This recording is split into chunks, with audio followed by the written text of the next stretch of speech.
Well, lovely, positive Friday. How are you? Welcome to the Jason Gregor Show, and I'm the sports leader, TSN 1260. I'm Jason Gregor, alongside Connor Halley. You can get involved. You can text us at 10-1260. You can email us in our Jiffy Lube inbox, jgregor at tsn1260.ca, as we welcome to the program former NHLer, Jason Strudwick. Struddy, how you doing? I'm making out all right. How are you guys doing today? I'm good. Weather's nice outside. I will say I was better than England. What a dreadful performance. I literally had to turn it off. They were so boring. Oh, Connor's team was not looking good today. But, hey, they got the 0-0 draw. And we'll see what happens. It was I think Croatia and the Czechs also drew. So England's still in a pretty good position with sitting with 4 points in their pool. And, hey, all you want to do is move on. But they clearly can play better than they did today. Now, Tampa Bay Struds, last night, I'm watching Tampa Bay. They're up 2-1 going into the third period. I don't know if there's a team more comfortable to play with the lead and not be nervous and not rush things, not force things. They didn't necessarily sit back. They didn't attack. They just kind of sat in the zone and said, well, we'll just kill time off the clock in the third period. And I know the Islanders had a few chances late, but man, that was textbook on how to play with a 1-goal lead. Yeah, it sure was. But you know what, Greg's like, he talks. I think you're I don't want to put words in your mouth, but I think you're speaking to the depth of their lineup. Like, they've got a lot of players that can play in different situations and feel comfortable in it, And you look at the end of the game, like, Killorn is out there all the time, so is Blake Coleman, right? Then you got Barclay Goodrow, Yanni Gourde. Like, those aren't necessarily their best players. They don't have the Kucherov out there all the time or Point out there. So they have players that can do different things. They don't have to be just their best players out there all the time. And I compare that or contrast that to them to Oilers.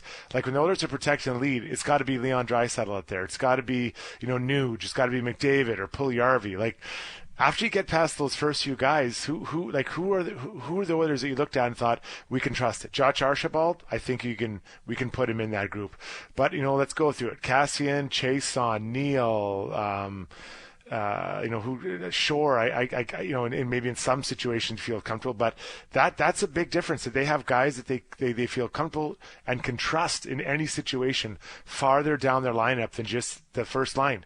And, when we talk about what the Oilers have to add and what they have to do and put out there, it's pretty important. It's a real important element to have. Like, Palat is a guy that, is trustworthy.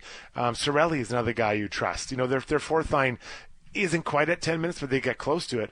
Kucherov, yeah, you can feel pretty comfortable putting him out there if you need to. Obviously, Stamkos, but they have guys that aren't their top guys. They can do the job at the end of the game. And I'm not saying Kucherov and Stamkos can't do it, but it's nice to have different guys so that the minutes don't go through the roof for those guys. Like, they won the game last night, and Kucherov played less than 20 minutes. Think about, go back to some of those games where the Oilers played. How many minutes did Leon play, or did Connor play? That's the lack of depth. So, got to keep.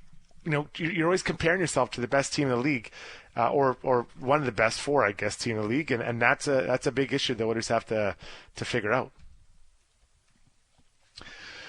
Yeah, well, hey, that's why you got some steps before you become a Stanley Cup contender. But, hey, there's other teams that have depth. They don't look comfortable playing with the lead like Tampa Bay does. Tampa Bay last night was just they never looked remotely nervous. Like, usually when a team's playing from behind, okay, there's going to be a wave, and you're going to kind of sit back and hope that you can absorb it. I just didn't see that last night in the third period. Yeah, that's fair. I think, but that's.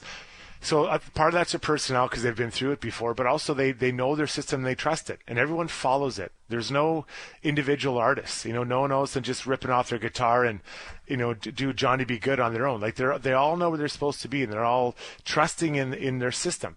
And, a lot of people hear system, they think, oh, that's a defensive style. It's not. It's a way you play that, when you go in the offensive zone, I'm the first guy in there, you're the second guy on the wall, one guy in the middle, and we're all doing our jobs. Guys above the puck, don't cheat and go below the puck. Like, those are all little details within your system that make a difference. And it keeps you out of trouble. And, we saw the Islanders do it to Tampa previously. And, Montreal's going to have to do it to Vegas tonight. But it really does add up. Like, it's just time after time after time. Like you go back to the Stamkos turnover, where it was a hope pass through from the blue line. He was trying to put it forward, and that's a complete hope. And he's a good player, but he called himself out after the game. He's like, I've got to be better. That's not the play, and it isn't the play because it's kind of blind. You don't see what's there, and when you make hope passes, bad things happen. And sometimes it goes well, but a lot of times the best case scenario is nothing happens. So you got to keep thinking that way when you're Tampa and when you're unders. Getting that lead is so key. Then staying and playing your way, not anyone else's way. A few things today we'll discuss. We'll get to the Willie Nylander Comeback Person of the Week award a little bit later on. Also, the Clippers, who were down 2-0, look to win 4 straight over Utah, even without Kawhi Leonard. Also, Cole Beasley with a strange rant. And we'll have some fun with that a little bit later on as well. We'll take your texts at 10-12-60. You can dial us up at 444-1260. You can email us in our Jiffy Lube inbox, jgregor at tsn1260.ca. Hey, guys, Tampa's also way above the cap. Not surprised. Yeah, but this is also a team that won last year when they adhered to the cap, and it was virtually the same lineup. Right? Like, who I guess the difference is Shattenkirk's gone and Savard's in. But Hedman and McDonough and Sergachev and Cernak and Vasilevsky and Point and actually they didn't even have Stamkos last year, right? Because he was injured. But he played was it 3 minutes of one game? So I understand that that's a criticism that people are going to use this year. But it's kind of sour grapes. They built a good team. And Tampa didn't do anything illegal. You cannot like it, but they did not do anything that's not allowed under the rules. Now, if I'm curious if this playoffs by Tampa will have GMs, because I haven't spoke to a few opposing GMs, they don't like it. They all admit that there's nothing wrong, but they don't like it. So it's kind of like a loophole. So you can close it. And there's easy ways to do it. The easiest way is to just say, hey, you have to be on the roster for one game during the regular season. And if not, then you are ineligible to play in the first round of the playoffs. Yeah, that's definitely right, and I've stated my not frustration, but I think my position that they may not have been broken the rules, but the intent of the rules they broke, and at the end of the day, though, you're trying to win, and so you'll do whatever. You don't really care. Let's say other GMs, are pissed off or whatever. Like, well, too bad. We won the Stanley Cup or whatever. We won, and they could. I mean, they are looking pretty good, and they're so deep. My God, they're deep. But, yeah, the one game on the roster, Greg's, I think makes sense. Being camp compliant in the playoffs, I don't know if how you handle that with all the players on your roster. But at the end of the day, they're a really good team, and they're a really well-built team. There's no doubt about that. If you have to take a bit of money out this offseason, that'll be an interesting story to follow as well, because they have a lot of good players that need to be figured out how it's going to shake down over the next couple of months. They got to figure this out before the expansion draft and all that. Yeah, it'll be fun. We got a lot of text to get to at 10-12-60. Hey guys, one game isn't enough for that to work.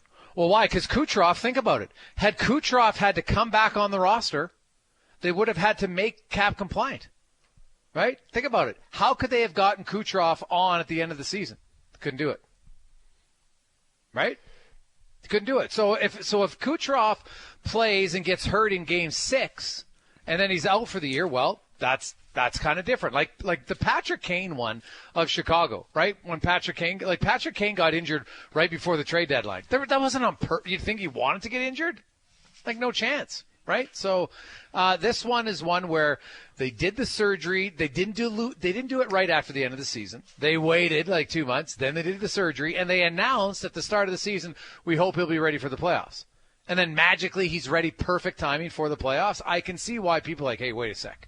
Right? Like, you're telling me that on January 1st, you knew exactly that he would be ready, right? On, what did the playoffs start? May, whatever it was, May 15th, right? Mm-hmm. So I can see why it's like, well, on May 15th he was ready, but he wasn't ready on May 11th or 12th. So I can see the frustration. This just eliminates that, does it not? Well, yeah. I mean, you put in a big deal like that in there and make it a lot harder. So, or make it, yeah. I mean, to drop it, what does he make? 8 million? Not whatever he is. He's a load. So I think it's definitely a step in the right direction. And the problem here is, Greg's, is that it's happened to two high-profile players.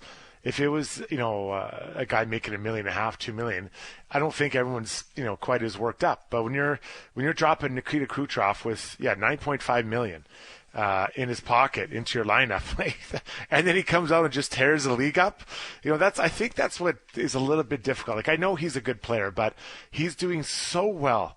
Like, it just seems a little bit far-fetched that he couldn't have returned sooner. And how do you gauge that? I can't call him out. I can't say, well, this is for sure wrong. Like, I'm from Edmonton. I know that he was ready sooner, but he's doing so well. It just seems a little bit suspicious. But you're right, Greg. In the true sense of the rules, they didn't break any rules.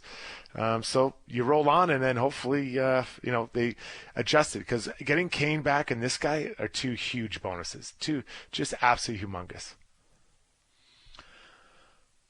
Oh, yeah. Hey, guys, can't they raise the cap for the playoffs and all the playoff team can boost their team? Thoughts, Sean?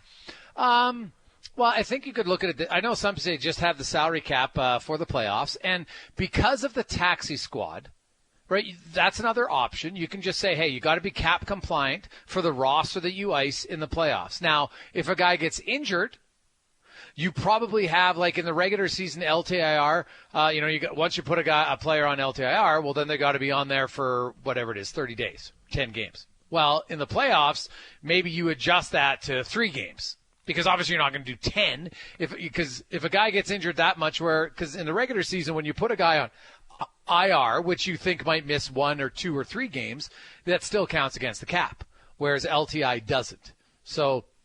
So you could do that. Teams bring up their black aces and they have them around. And I guess you could have them around on your, quote, taxi squad, but they're not officially on your roster. But you're changing because the roster does expand after the trade deadline as is. And you can have 25 players on it as long as you're cap compliant. So they could look at it that way too. But the simplest one, having talked to capologists, is if the guys, like if Kucherov had to be on your salary cap at one point during the season, well, that changes everything for your team. Yeah, and just to get back to can't they raise the cap for the playoffs? Well, it's pretty hard to raise the cap, because you can't. Where are you going to hide the player? So let's say the Oilers trade for Johnny Gaudreau and he's at $5 million.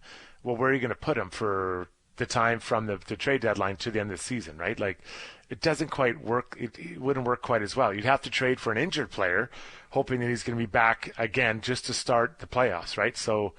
Because there's nowhere to hide him. You can't hide a guy. You can't just say, this guy's on LTIR. We just traded for Nick Foligno. Now he's on LTIR for 6 weeks, right? Like, it just wouldn't work like that. Yeah. Hey, guys, it's funny how it's a big deal when Tampa did it, and they're all up in arms, but the Leafs did the same thing last year, and Dubas was dubbed a genius. Slightly different angles in terms of leveraging LTIR, but the concept was the same. Both teams significantly over the cap. It's true, right? Like, they put those guys, they acquired them to get LTIR space so they could maximize it. It's a valid point. Right? So because Tampa's winning, people don't like it. Now, Tampa's a little bit different because it's $98 million, and it's probably because they get like a Hart Trophy winning player back, right? And so the Leafs did it to maximize their LTIR cap space, and it's probably because Tampa's winning has something to do with it, no question. But to me, I would close the loophole, and the easiest way to do it is having them be on the roster once during the season. And if they're not, then they're not eligible. So what you're doing is players, now obviously in a longer season, like if this was a regular season, it probably wouldn't even be a discussion because Kucherov's, he would either would have started the year on the roster, right. So they would have had to make trades at the start of the year to get him on, right? Or he would have had the surgery, and then he would have returned in February. Because you're not going to convince him to sit out 2.5 months. If it's a week or 10 days after to make sure he's ready, well, that's a little bit different. It's easier of a sell. So I think it's probably not that much of an issue in a full season. But just in case, I don't want to go NHL offside here, where, Matt Duchene was offside once. Let's freak out and now go with a rule that didn't necessarily mean to be put in the first place, right? So just find something that's simple, common ground, and away you go. And I like this. And I'll be honest, it was not my suggestion. It came from an NHL GM who was the one who mentioned just put you got to be on the roster. If not, you're not eligible for the first round of the playoffs. And to me, that's very simple. It's very straightforward. Everyone knows who it is. Yeah. Now, refresh my memory. The guy brought up the Leafs. What did they trade for guys and they put them on and then they were able to maximize their relief or something like that? Their LTIR it was an actual cap player, space, right? Yeah. No, it was two players because remember they had was it Horton or Clarkson? I can't remember who it was, right. But they had two guys who were like 5.6, and that got them well over, so they could maximize everything and just So it was that, and that's one honestly that I don't have as like there's benefit in one sense, but not to the same as this because those guys weren't coming back for the playoffs, right? Kucherov came back for the playoffs, so it's different. Yeah. Yeah, so I mean, because those two guys, they and then I think they took on, well, they paid the money obviously, but they also got compensated for bringing those guys in, I believe, if I remember correctly, in some way. And then we're not talking about putting a guy like Kucherov on there. Like even if Clarkson did play, no one's mistaking Clarkson for Kucherov. You know what I mean? Like that's a pretty big stretch. So it's in the same wheelhouse, but I wouldn't consider it. I wouldn't consider it the same, as close as that, because it didn't impact. Like, the players didn't play, and that makes a huge difference. Hey, guys, maybe just have over 10% in the playoffs so you're allowed in the offseason. Yeah, there's other rules to do, but this one seems pretty straightforward. So it's pretty easy. You don't have to crunch numbers during the playoffs. You just know, hey, if the guy wasn't on the roster, he's not eligible for the first round.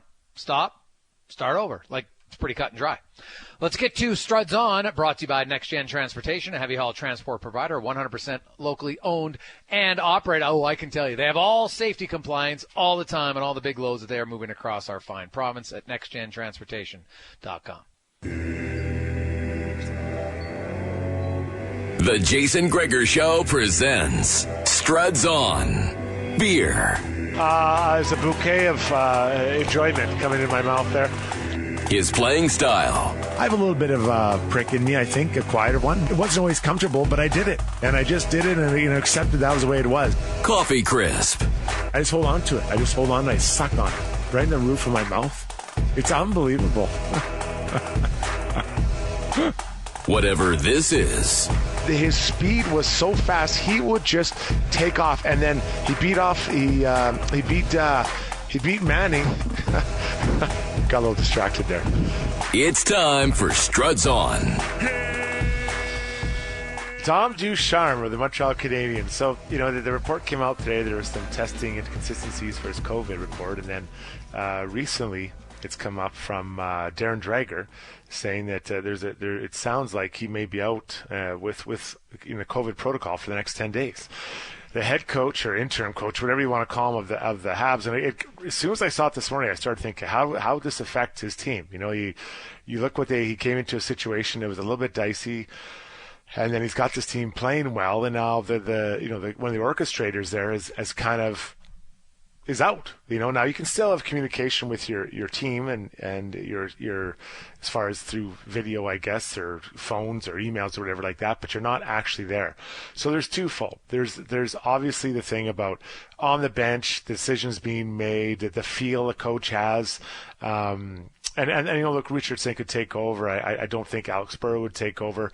There's someone there that can step up, but now everyone's moving up a spot, and there's been someone else is going to have to take that bottom spot, right? So if Luke moves up to the head coach and then Burrows moves up, everyone kind of moves up a slot.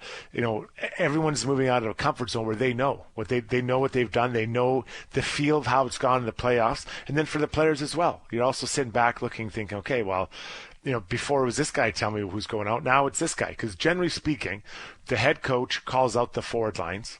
And then the D-man coach calls out the D. Now, the D are pretty easy to operate. And matchups. And quite frankly, the D-men almost run themselves most of the time. But the forwards, it's a little bit trickier with four lines. And sometimes you're mixing and matching and taking players in and out. So that feel's gone. So that's what he's missing out. But the other part is just bleeding in the playoffs. This guy, you're in the conference finals of the NHL playoffs. And now you're sitting out for 10 days. So, he's out for sure for this round. And, if Montreal gets back, well, then I guess he gets to keep going. But if not, he misses this experience. And that's, I think, is a real big, outcome. He doesn't probably think that right now, but, when he looks back, you think, oh my God, I missed that. It's through no fault of his own, but it definitely is a really interesting change. So at the end of the day, how does it affect the players? What do they think? Well, the game plan will still be the same. And you will most likely, well, they'll be for sure hearing instruction from different coaches as to who's going out, as what the plan is, and then that feel. I go back to that feel because a coach has a feel sometimes about his lines and what to do, and Luke Richardson might have a different feel than what Dom Ducharme might have, guys. So it's a crazy development right now. I suppose if someone has to come out for this, it's much better to be the coach than it is the starting goaltender or one of your stud 4 D-men or, maybe, like one of your, like Cole Caulfield or something. So it's a pretty crazy moment and one that I think we hoped we didn't happen, but here we are now looking at it for the Montreal Canadiens. Yeah, it's a unique situation, no question. We've heard from some coaches that say, in the playoffs, it's about the players winning the games. Now, I assume Burrows will be the one then running the forwards, don't you think, Struds? And this will kind of be by tandem. They've been there throughout the playoffs. For the most part, I think you kind of know which guys you want on the ice in which situation, unless all of a sudden a few guys aren't going, and then you get a feed. But I have to think with the advancements in technology today, that somehow Ducharme's going to be in contact with the coaches somehow. Yeah, there's that. There's no doubt. But, I mean, with all due respect to Alex Burrows, he's probably never really called anything out in his life like that, and it's not easy. Like it's like when you're a player, you just sit there, like it seems so easy. But as a coach, you're watching, you're trying to watch first off how your team's playing. You're probably watching the other side. You're trying to match lines. You're trying to figure out, what advantage can I get? Oh, hold on, this guy's not going right now. Who should I pop him out? Should I put someone else in? Like all those little details in it. It's not that easy. Like I coach my kids' team, and I was a D-man, so running the forward lines is not that hard. You just open the gate. But there are some times where maybe someone, skate is not working. Now you got to put, Jimmy on his spot, and then also now Jimmy's line's missing Jimmy, so you got to put someone else in that spot. The lines all got all mixed up. Then you got a penalty. Like it is, it does get, if you want to do it properly, if you want, your hope is to do it properly, it can get a little bit, not confusing, but it can get a little out of hand. So, yeah, I'm guessing maybe Burrows would run it, and then Luke continues to do what he does, but he's not really the senior voice on that bench. So, like, who's calling the timeout? And if they call the timeout, is it Luke calling it? Is it Alex talking? Who's the guy talking about it? So, who's massaging the refs? I don't know. Ducharme, he didn't have his mask on much. It looks like he was talking a lot to the refs. So, I don't know. It's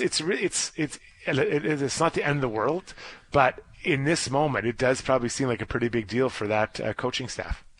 Now, does it matter when you're going up against a team with arguably the weakest center core in the history of conference finals? Like, did you see who Vegas's 4 centers are? Like, I like Alex Tuch as a player, but he's got to play center tonight. He hasn't played center in the NHL's his whole life. Like, it just, Chandler Stevenson, who we never thought was the number 1 center, is a good fill-in. But man, if Vegas ends up, unable to win this series, they're going to look back and say, we need some center depth. And I'll be curious because they have been extremely aggressive ever since, the inception of that organization on how they would go out and fit a center iceman in. Because it's hard to fit one in, Struddy, because of cap space. They'd have to make a move. It's funny, like their centers don't exactly jump off the page at you. I think Willie Carlson is legit. And then after that, but, then you look at the other side, like I think Phil Deneau we know what he is. He's a good center. Suzuki is emerging, I think, is one. Kotkaniemi, his line hasn't actually been killing it. Then you got Eric Stahl, who's probably slotted right as a 4. So I think luckily for Vegas, they're not playing against mammoth center, like what maybe Winnipeg would have had if they were fully healthy with with their mix of centers. It would have been, I think, a tougher matchup for them. But it's a good point, and I saw the Alex Tuch thing. I think it's really interesting because you're pulling a guy out of a line that has been going good. Like that third line for Vegas has been solid with Tuck on there. Now you're slotting someone else in there and moving up Tuck to a position, as you mentioned, hasn't really had a lot of probably time playing these guys or experience at center. And it's a huge line, though. I mean, my God, that line they all got it. Just off the top of my head, they all got to be over 6'2", 200 pounds. It's a really big line. But if you're Montreal, big isn't really the problem. The Habs have D that are very comfortable playing against big players. Edmondson, Weber, Petrie, Sherratt, like all those guys. They like I know when I played, I'd rather play against big and skilled than small and skilled. Because the big and skilled, you have a better chance of slowing them down because they're getting a piece of them. The small and skilled were the harder guys for me to play against. Now, Shea Weber might fail differently, but I don't think it's. I don't think he wants to do it. But what are his other options? I don't know that he has a lot of other options, so that is definitely something to watch, heading into this game. Jason Gregor, Jason Strota, Connor Halley with you on Edmonton Sports Leader, TSN 1260. Take a quick break. When we return, we are going to hear from Rashog. We got Craig Button coming up at 4 o'clock. We have Tell Me I'm Wrong, the Willie Nylander comeback person of the week, Gazzola, Low Tide, and more on Edmonton Sports Leader, TSN 1260. Positive Friday, rolling through Edmonton Sports Leader, TSN 1260. Great news, the wind has really died down after a few windy days. Hopefully there should be some great weather. Decent on the weekend. Next week's going to get hot. Ha-ha, yeah. Like it. Let's get to the Rashog Report, brought to you by GS Construction. 47 years they have been working in the community. And if you want, they're hiring right now. And they have so many people who started out as laborers or operators who are now foremen, superintendents, project managers. You have an opportunity not just to get a job with them, but potentially a long-term career. So they're hiring right now. Indeed.com for GS Construction. Ron Rashog from TSN joins us. And Shagar, interesting, Struds and I were discussing how much of an impact do you think not having Ducharme, not just for tonight, but it sounds like, maybe for the rest of the series, will have for the Montreal Canadiens? No, it's just crushing for him. First and foremost, we all hope that he gets through it just fine, and he likely will. So just wishing him the best. Crushing for him not to be able to be on the bench in this situation. I think, I don't know the particulars, the way the bench is run, and, I get the sense some head coaches play a more active role game to game in terms of, some let their assistants do more in terms of running lines and some strategy and that sort of stuff. I don't know exactly the way Ducharme runs his bench, so I think on some benches it makes more of a tactical difference than others. It's more emotional and bigger picture. But I think they'll rally. I think in some ways it will be a rallying boost for them. I think at a time in the series where they need a little bit of an extra boost or something to get them over the edge, I think there are some ways that it will hurt them for sure, but I think it will also rally them in a specific way that could help them. Could galvanize them a little bit. So I'm not sure. For one game, I think that might be the case. But long term, not to have your main guy, that's brutal, and it's just awful for him. Yeah, he misses out on playing, coaching in a conference final. He might not ever get back here. And not that he's not a good coach, but too, right? Which is great experience for him. Yeah. Yeah, it's tough. It's really tough. So these other guys have to step up. And, I made the point to Gregor earlier, Shogers, that it's, Luke has run a bench before. Alex Burrows, he's pretty fresh out of the game, so I don't know that he's really run anything. Maybe he has kids or something like that. But it's not the same. When you're running a bench, there's so much to look at, and the coaches make it look easy. And you see a guy like Tippett who tries to show no expression, but there's a lot of things going on. So I wondered, if they get pulled out away from somewhere here and their attention's not focused here, does it result maybe in a too many men penalty? You never know what the outcome could be until we won't see it being a problem until it becomes a problem. It manifests itself, in one way or another. Maybe the wrong matchup goes out there at any time. And not that they're not smart coaches, but there's a lot to run when you're running the bench, and that's my fear for Montreal. Yeah, I think that's all very real. I think that's all fair. I think those are all real concerns. A little bit of now. The one thing that I would say is, you look down at each end of that bench, and there are some wily veterans and some really experienced guys that have been through some battles and some situations. So whether it's Shea Weber at one end of the bench, Jeff Petrie down there, or it's Corey Perry, Toffoli at the other end. Like there are some guys who will be calming influences in this situation. There are guys who will make a big difference.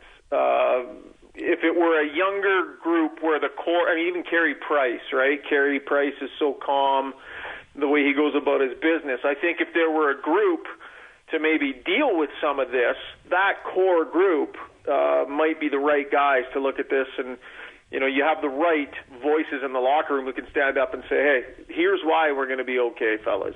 And when you have Shea Weber standing there telling you that, for anybody who might be jittery about it, that's going to go a really, really long way. I think you have the right voices.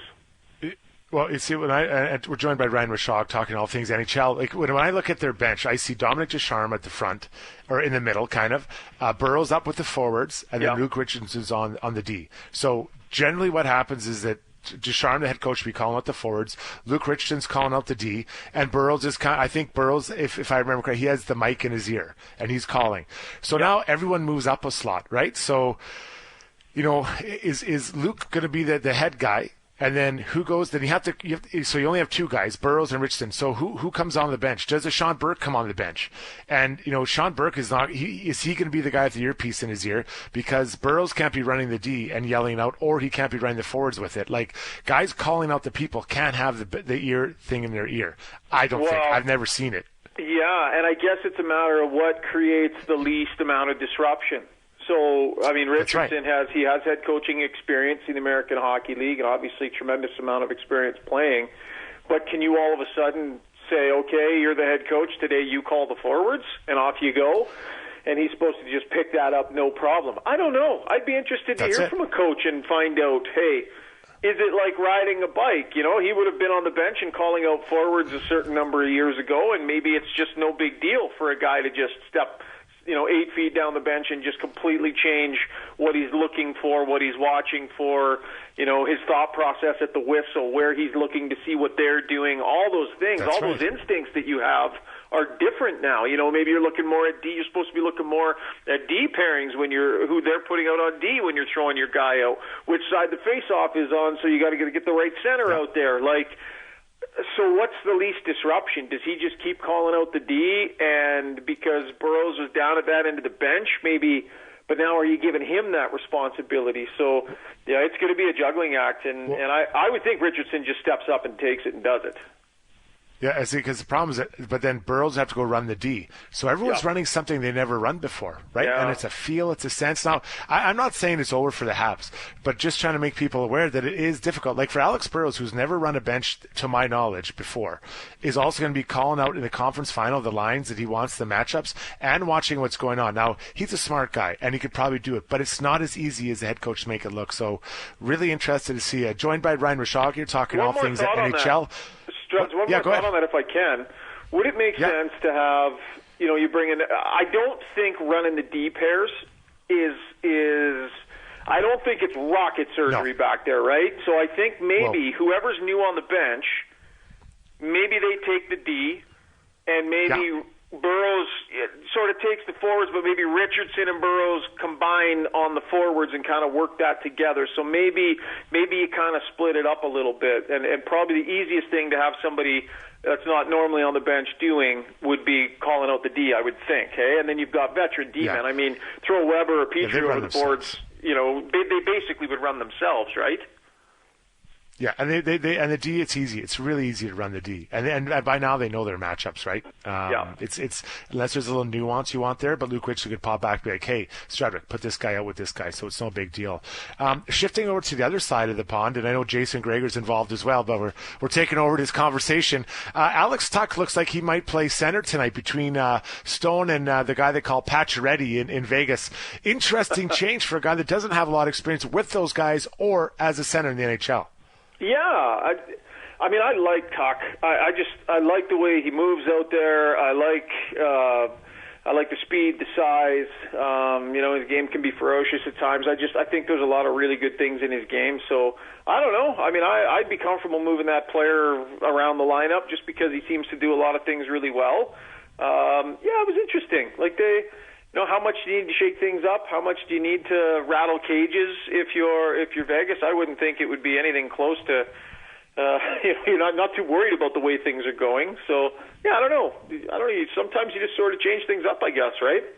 It's the same team that started their backup to start a series at a certain point in these playoffs. But I guess what I see is you're affecting two lines. Because I think that third line for Vegas with Tuck on has been pretty good. And now they're moving up, is it Brown, I think, if I remember correctly?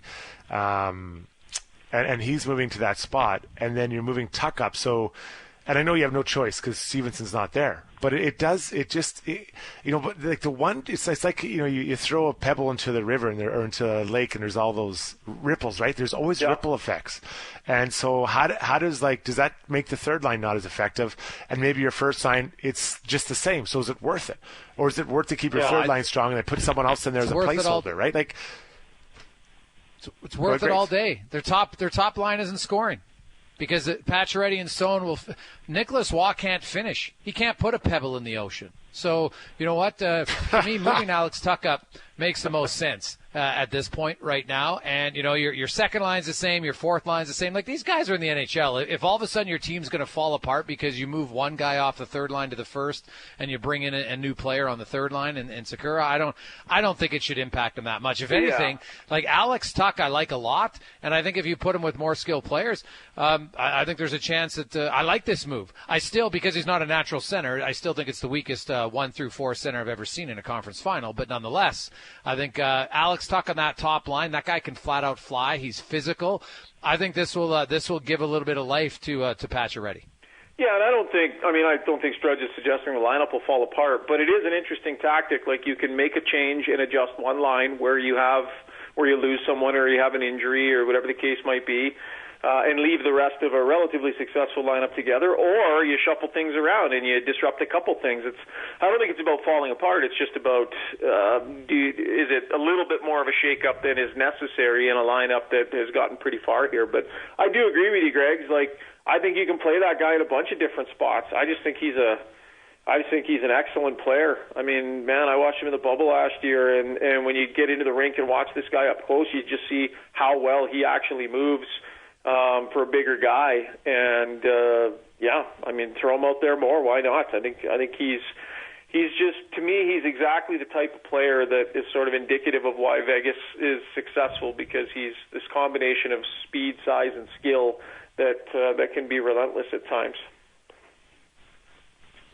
Ryan Rashog from TSN joins us. The Scouts Week wraps up. A lot of teams have their pro scout meetings this week. Amateur scout meetings are kind of going on all the time with Zoom calls and everything like that. What do you think the Oilers pro scouts come away with? Because I think there's two clear paths here. Number one, they're like, okay, we've got to get a feel of where our free agents at in Barrie, Nugent Hopkins, and Larson. I think most people think Barrie's going to test the free agent market. It's not a for sure, but he's probably the most likely of the three. So they got to have, if we sign one, this is our plan. If we sign two, this is our plan. And then they got a plan for if we sign none. And that, to me, that's a pretty scary plan if you're the Edmonton Oilers, because losing three guys who were in your top 7 minutes played, that's a pretty big loss. Yeah, a massive loss, but you're right. So they sit there, right? The general manager holds the cards. He knows how negotiations are going. He knows exactly where negotiations are at. That's not something that he probably shares with every single person in the room. He just says, listen, let's prepare for these scenarios. And so, gives them an idea. If we do sign these guys, this is the range they'll be in, and so what else can we do? What money is left? They come up with targets. They come up with all sorts of intel. I mean, if they're doing it right, and I would assume that they are, it's not just about looking at their stats and scouting reports and stuff like that. It's what do we know about every situation going on around them? What do you know about every situation that might be affecting this Zach Hyman guy? And, it's all about gathering your pro intelligence. Who do we know? What are they saying? What are we hearing? What's the likelihood? I think there's always creative conversations that are had that give you a bit of a sense of where a player's head might be at. It's just all teams do this. And this is where you get together and you compile all this information and you come up with a plan. And, I can imagine it was an interesting set of meetings this year with everything that they have to get done and all the options that are sitting at their... I mean, they've got a fistful of cash, but a pile of things to get done. What an incredible challenge for this group. Shagar, yesterday we did all our potential trades, and I thought it was interesting that for, I think, almost all of them all revolved around a third-line center.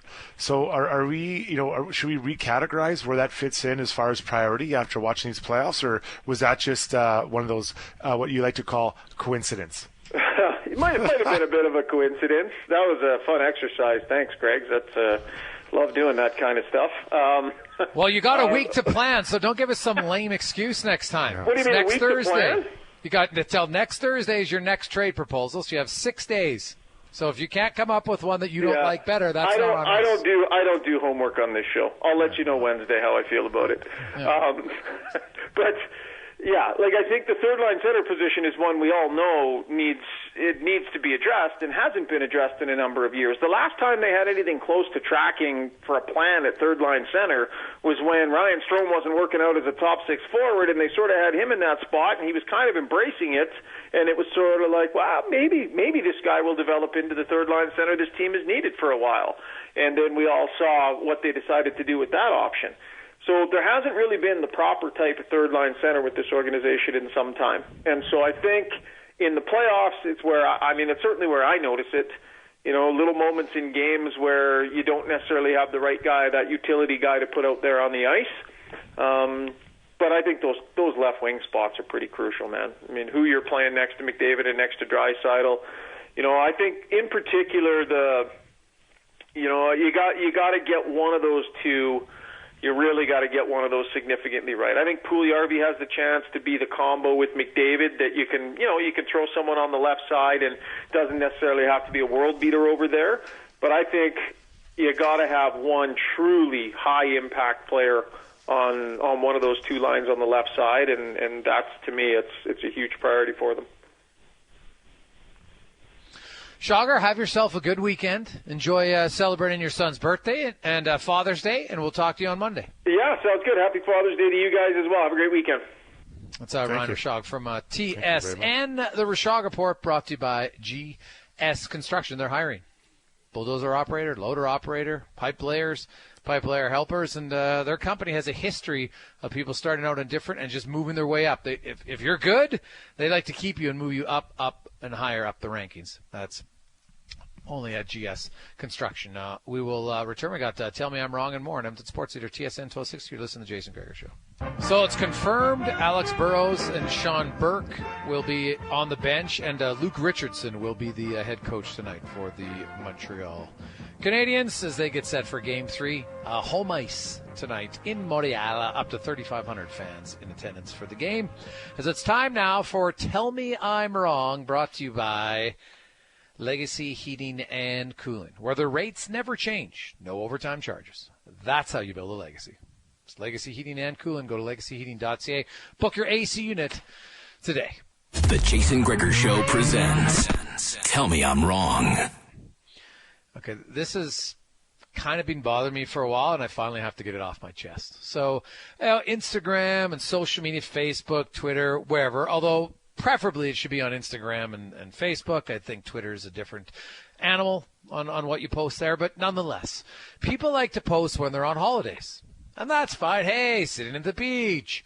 Hey, sitting at the pool when it's December and you're suddenly at a warm place. Great.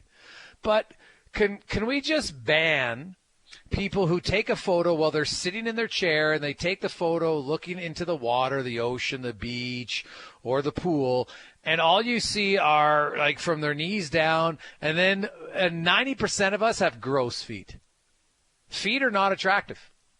Okay, for the most part, like there might be the odd person who has them, but for the most part, they're not attractive. They got gnarled toenails, you got bumps in all the wrong places. It's got hair growing on toes. You know what I mean? Like, what are you doing? So, can we ban photos? To me, I block people now if they're a foot-taking photo person. I'm like, unfriend them, block, because I don't want to see it. I'm done. I have to say it. Enough's enough. Muscle shirts at the gym bother Struds. Feet pictures, I'm out. Tell me I'm wrong.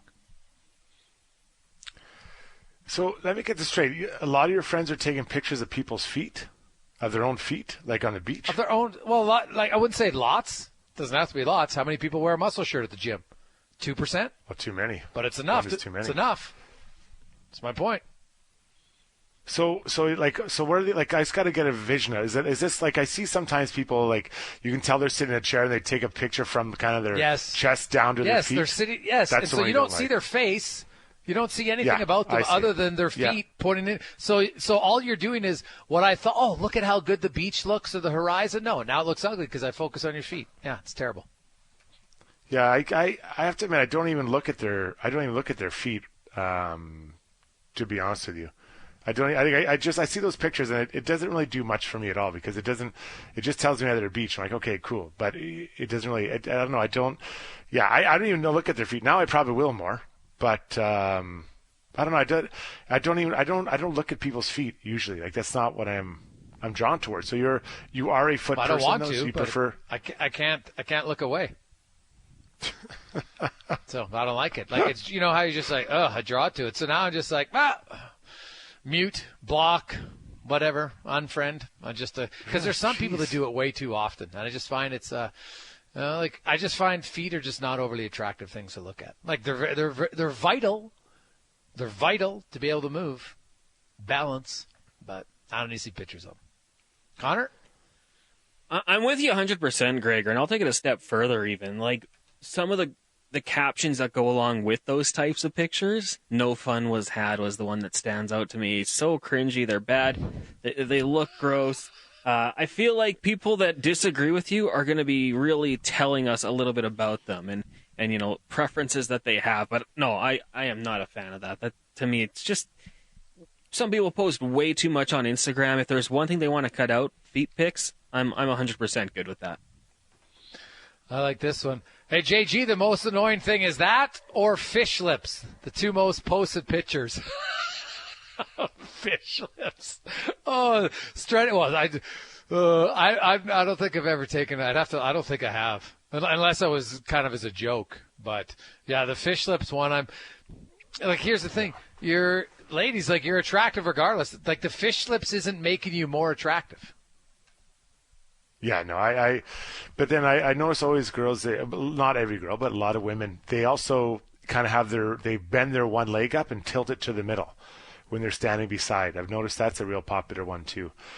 But no, I honestly, like I spend a lot less time on social media than I think most people. I don't really get into it too much. And then, because there's only the highlights. People only put the good times when they're on there, right? They never put when they're just at home, you know, maybe they just made a bowl of Kraft dinner and sitting watching reruns of The Office. You know, they don't show that on there too much. I think I once posted a bowl of Kraft dinner, actually, Struds. You got to show the good and the bad times. You're a leader, buddy. You're a leader. Well, I'm not saying that's bad times. I've got no problems with the KD. I like it for myself. What about like duck face or like jumping pictures? That's another one I think that's a little overdone. The group jump picture. Jumping? Yeah. Everyone's got to jump and get in the air. Oh, I don't know if I've never been part of one of those, and I'm not sure I've even seen them that often. Yeah, I just think of Anchorman. I think of Anchorman doing it. I thought it was funny in the movie. Well, I guess when you're Connor and you go to a wedding or stag every weekend of the summer.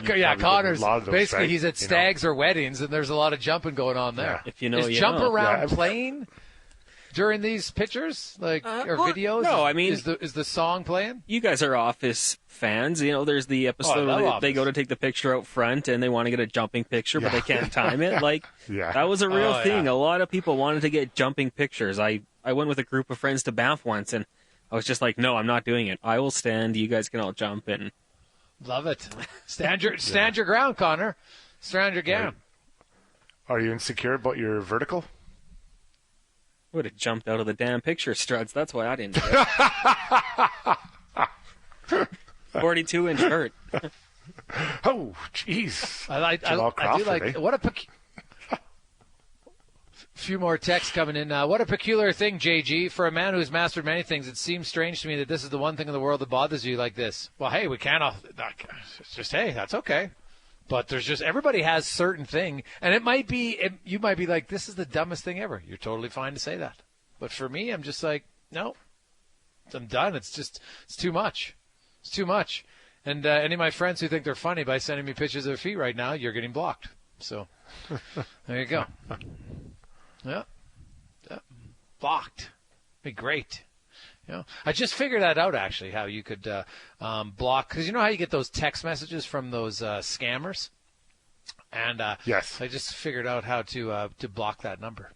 Never knew how to do it before. So I'm a little bit, okay. I wouldn't say I'm overly tech savvy, because I was like, well, why would I block a number in my phone? Because for the most part, those are people you like. I don't have a lot of people's phone numbers in my phone that I dislike. Right. Now, I got 3 texts actually from random numbers about Bitcoin yesterday. Like, it was like boom, boom, boom, all in a row. And I'm not a big Bitcoiner, but it seems like these people are. I didn't know who they were, but they were very into it. Hey, boys, I just drove past the car and the passenger had their feet up on the dash. Brutal. I'm with you, from Graham. Oh, hey, I could tell you right now, like, now, granted, I don't know what it is about feet. I don't know why, but I actually went on a date with a girl, Struds, and I couldn't go on the second date. She was nice, but on our first date, we went for a walk first, and then it was hot, so she came back to her house and she changed into sandals, and that was just a deal breaker for me. And I was just like, phew. Not that she changed into sandals, but she just had really bad feet, and I couldn't get over Do you it. have Like, nice feet? Shallow, 100%, but I couldn't get over it. Do you have nice feet, Greg's? No. God, very few people do. So like, you're judging for a hockey very player, I have few really people. nice feet. No, yeah, but dude, I've seen your feet. Like, if they're like a soft 3 out of feet. Well, that's like a 10 for most people.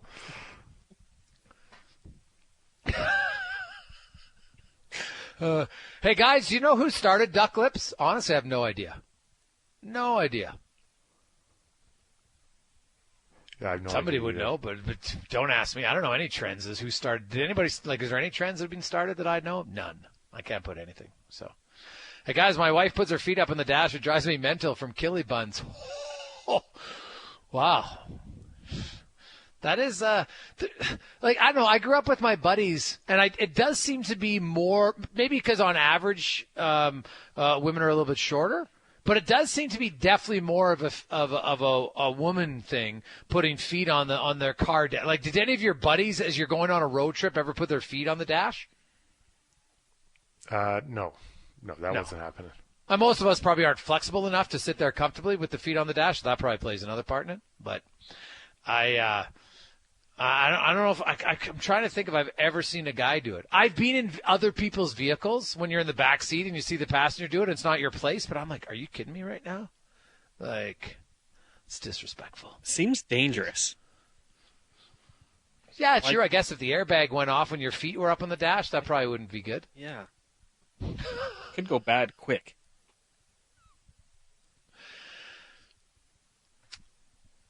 So, Gregor, you're saying the rest of her wasn't good enough to overlook the terrible feet? You're Seinfeld, where he can't see the girl in the light, only in the dark. Can't remember that was the Two-Face. The Two-Face.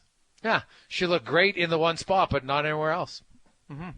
It's true, yeah. I guess I'm a 2 feet. I get it. So, hey, Gregor, the worst is shoeless and sockless feet on planes. What? People go sockless on a plane? Well, that's just unhealthy. Have you seen that, boys? Well, I mean, I like to wear sandals on the plane, like flip-flops. Yeah, okay, but do you take your flip-flops off when you're sitting on the plane? No. Well, no. I mean, technically they are off, right? They just kind of like just sitting there. No, I don't just, no. I think if you come on with socks on the plane, you shouldn't take your socks off. You're not John Candy in Planes, Trains, and Automobiles, right? Like, you can't be doing that. Plus, you have to take your shoes off when you go through security, so you'd be walking through part of the airport barefoot. That's right. Yeah. So Yeah, and I have no problem with that. But see, I can wash my feet off. I have no problem with that at all. Yeah, that doesn't bother me. Yeah, I don't get it. It's not good. Hey, guys, I think the Olsen twins were the first celebrities I remember with duck lips. Bruce. Bruce, thanks. I can't even question if that's true or not, but I have no recollection. Maybe Craig Button will know. He's up on a lot of things. Like, who do you think's the first pickleballer to lose duck lips in a photo? I think Craig uses them. I'm going 20. Yeah, I'm putting odds on butts on that one. We'll find out next on Edmonton Sports Leader, TSN 1260. Here's Connor Halley Sports Center update brought to you by Poly Level Alberta. Are you tired of sealing that concrete driveway year after year? Well, contact Poly Level Alberta for their one-time application for their exclusive product, Sealant Pro. Get it right now at polylevelalberta.com.